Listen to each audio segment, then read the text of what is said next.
If the keyless entry is broken in your Mercedes, I'm gonna show you how to fix it in just 1 hour. The keyless entry is the greatest and yet the most annoying thing on this older Mercedes because they break all the time. Look, I already replaced all 4 on mine and they are broken once again. I only have 1 out of the 4 working, and that's not the driver door, making it really annoying for me. These door handles can be very expensive, but the cost is not even the biggest thing here. The biggest concern is that Mercedes stopped selling them. I believe you cannot buy them. Even if you find some Mercedes dealership online where you can order them, chances are it will come unpainted and you'll have to find someone who can paint them to match the color of the car. I don't want to keep you hostage, so without any further ado, let me show you what you will need to fix it and how to fix it. Alright guys, here's everything you will need to fix your keyless entry. You will need something to cut a zip tie with, so something like this. Just in case you may want to have a plier, a long nose plier like this. You will need a long T20, let me show you. Long T20 screwdriver. It has to be minimum 200 millimeters or about 9.5 inches long. That's what she said. So you will need a hot glue gun. You will need a plastic trim remover. Just in case you may need a utility knife like this. You will need a teacup. Yes, you will need teapot. I mean, yes, you will need a teapot. But don't worry, we're not going to be drinking tea on this episode, at least if you've seen my previous videos. And finally, you will need the repair kit itself, which you can buy from my website. I'll leave the link down below in the description box. It's also going to be pinned as a comment, and you see it on the screen. Everything is 3D printed to work specifically for this older Mercedes. I'm gonna be installing it on my W211 AMG, as you saw earlier, and this kit comes with everything you need except for the hot glue gun. So it will come with the glue, with the replacement parts, and with the zip tie. When it comes to the hot glue gun, make sure you buy a bigger one. I bought a smaller one from Home Depot and it doesn't fit in here, so I will have to trim the sides of it to make the diameter of it a little smaller. So with that being said, with the simplest list of tools to fix your keyless entry, let me show you how you can actually do it. Alright guys, we start fixing with just the screwdriver. What you have to do is open your front door. In this case, we are going to be fixing the front door, but I'm going to show you how to fix the rear door as well. So just open the front door and then remove or just carefully detach this seal over here with the weather stripping or whatever it's called. So once the weather stripping is removed, you will see a little hole here, and inside that, if you put a flashlight, you will see inside that there's a T20 screw, which you just need to put your screwdriver in like this, turn your screwdriver counterclockwise, and undo that screw. Guys, the process for removing the rear door handle is almost the same. Once again, you remove the weather stripping, except this type, the screwdriver kind of like goes like this. For the front one, it goes like this. For the rear one, it goes like this, which is why you need a long screwdriver just like this.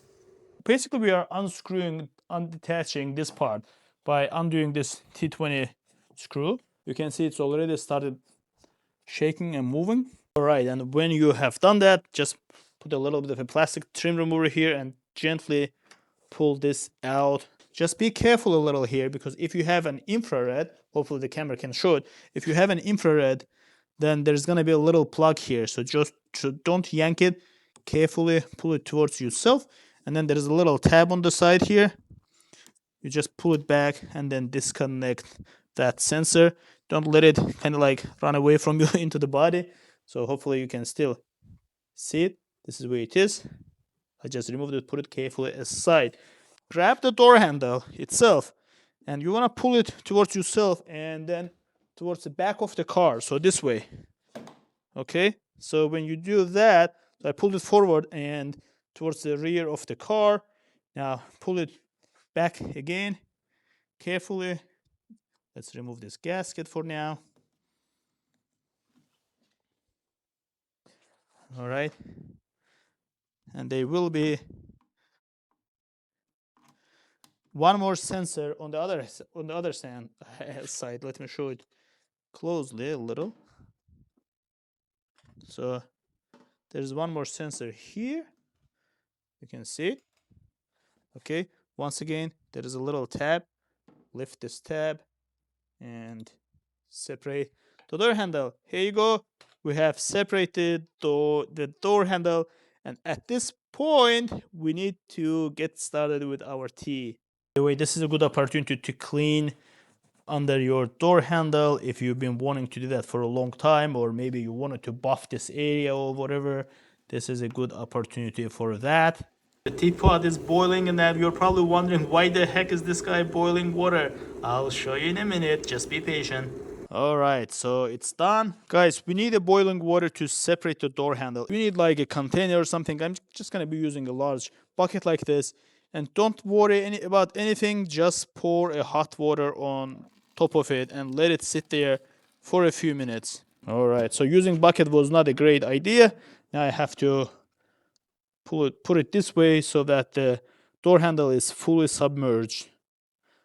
And after it sits there for a few minutes with something like this, remove it. Be careful, do not burn your hands. Wipe it with a towel like this, just so any remaining water does not burn your hand.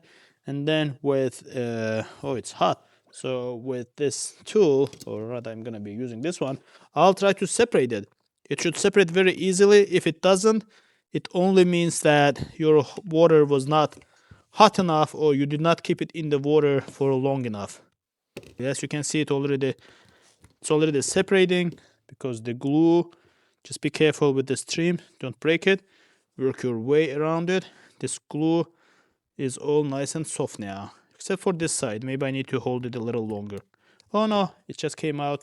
So just like nicely remove it this way. Now we have you can see the guts, the insides of it. Now this is your old cable, we don't need it. Just pull it out of here. Hopefully you can see, it was sitting here. You pull it, you remove the cable by pulling it out. And now with a screwdriver or something like that, in my case I'm gonna be using long nose pliers, we want to lift it out of its place. Just like this. Don't worry, you don't need this old piece at all. Just pull it out and remove. Okay, so I removed the old one. The button fell off by itself, which is good. We don't need it. I'm just gonna clean it a little inside, and I'll show you the rest of the process. So I washed and disinfected it inside. Did I have to absolutely wash it? No, but it's my car, and if I work on my car, everything must be perfect. All right, so moving on. Now we are taking our new installation unit and placing it inside the handle. So it only goes one way, and you can see the new unit is isolated much better. It's made from a solid material. So it goes just like this. All right. Okay. Now let's put the button back in its place. It's a new button, by the way. It's not the old one. And don't worry, this one doesn't have to be like watertight. The electronics inside are airtight, and they're not gonna let any moisture in. So, okay, our button is right there. It's not gonna fall out. It sits just nicely. Now let's route the cable as it used to be. So it comes this way, goes into this little groove here. It comes here. Now we need to put the provided zip tie and tie our cable just like this. It's in. Now this is where you need the zip tie cutter to cut it.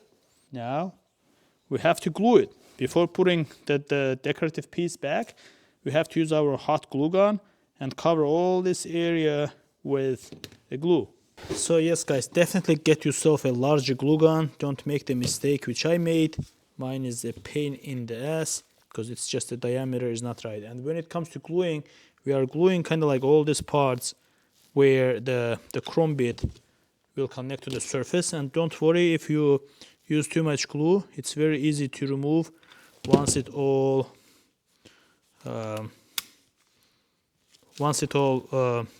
dries up. So you can see I made a little bit of mess already, but I'm not too worried. So just fill it up really well with the glue gun. My glue gun is a toy, man. I definitely should have bought a bit bigger one and a better good one. Yeah, just fill all this area really well as much as you can. I mean, don't go nuts, but also don't be afraid. Once it cools, it's easy to remove the excess with the knife. Just putting the chrome bit trim back in its place. Now you want to push it firmly with your hand and hold down for 2 minutes. I don't have clamps, so I'm gonna be using my hands to push it down.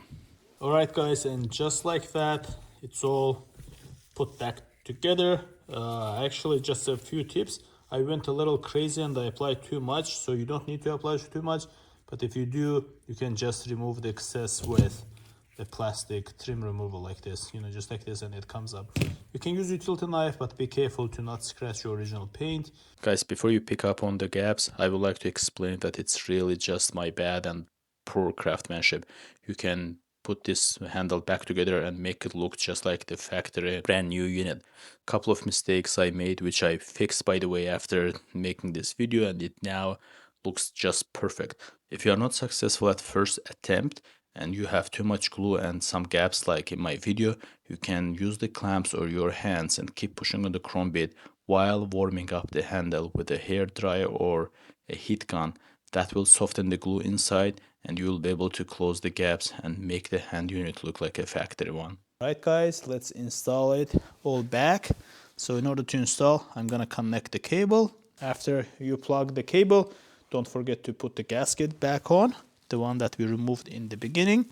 So when installing the back part, guys, I just want to show you so you're clear. This part has to go behind. You can see there's a little latch over there. It has to go behind this latch, because when you pull the door handle, this is what kind of like moves forward and opens the door. So it's a little tricky because you have to make sure that this catches that latch and then the front slides. So take your time. If the door handle aligned perfectly in the front and the back, then you will know you have done it properly. Okay, and now you want to push the handle towards the front of the car. Now let's put this piece in, which we removed in the beginning. And don't forget that there's one more cable you have to plug in if you have the infrared sensor. It's in. Now wiggle it until it gets into its place. Nice, just like this. Now the last step is obviously securing that screw, which we loosened in the beginning. But let's test, make sure that the keyless entry actually works. The keys are here. I'm not gonna touch them. Just put it aside. Just like that.